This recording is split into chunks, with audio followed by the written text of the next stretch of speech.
I can relate to the slightly kind of chaotic whirlwind of being surrounded by creatives at that early life. How did you navigate that?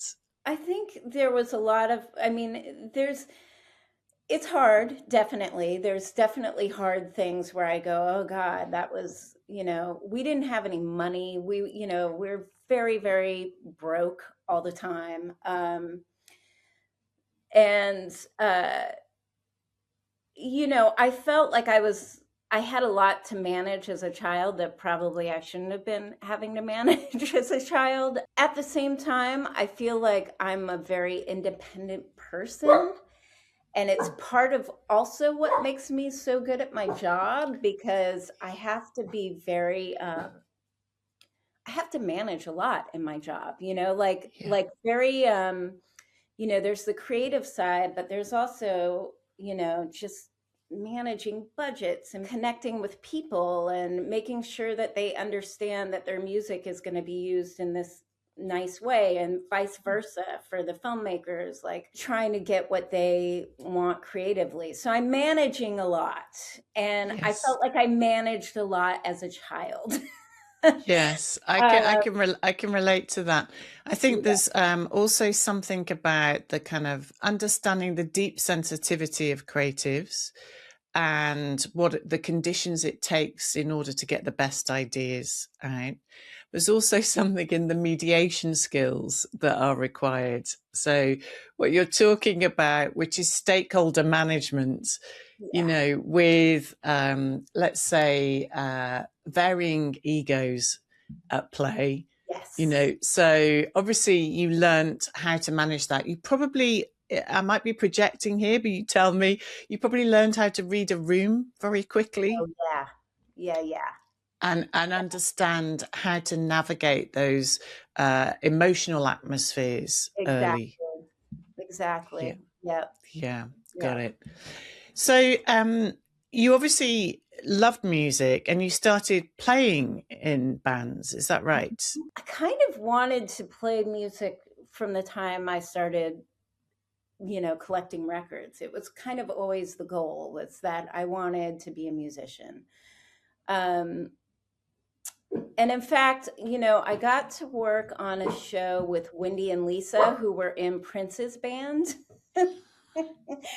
From, Wendy and Lisa from Prince and the Revolution. They were the composers on a show that I worked on. And I was so excited to meet them because when I was a child, and I got to tell them this, uh, you know, in the 80s, there still wasn't, female musicians. There were pop stars, there was Madonna, who also was kind of like, you could kind of look at her as a child and go, oh, yeah, I want to be doing that. I want to sing. I want to be on stage. I want to do this.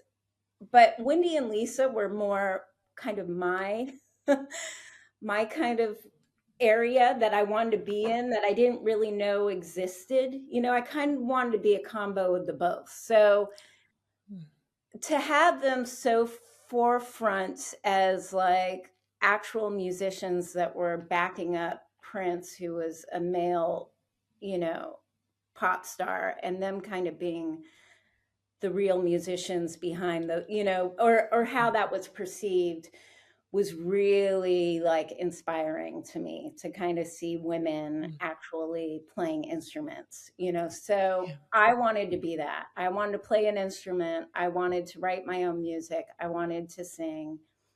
And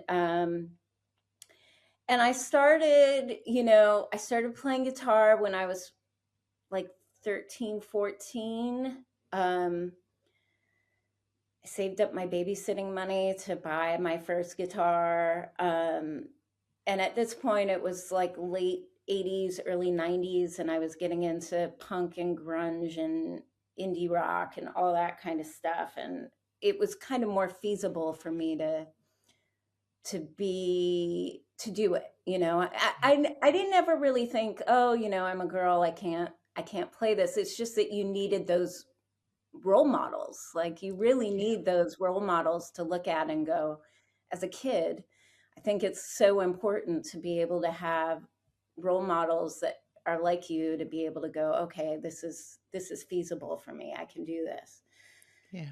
So so yeah, I bought my first guitar and I started listening to records and trying to figure out what was being played on the records. I mean, it's so funny to me now in this YouTube generation where you can, um, just go on YouTube and the song, somebody will be there demonstrating how to play the song. Yeah. Back then I had to like listen to the records and try and figure it out from listening to records. There's something really important about that, I think, because in sort of mastering something, there's a kind of obviously there's a head, heart, kind of embodied learning where you're having to think inside the music in a Mm, different way. And absolutely. I think that in a way that sort of nails the learning in a slightly different way, because it's Yeah. like a 360-degree experience Yes. rather than sort of your eyes observing something and then you're just mimicking it.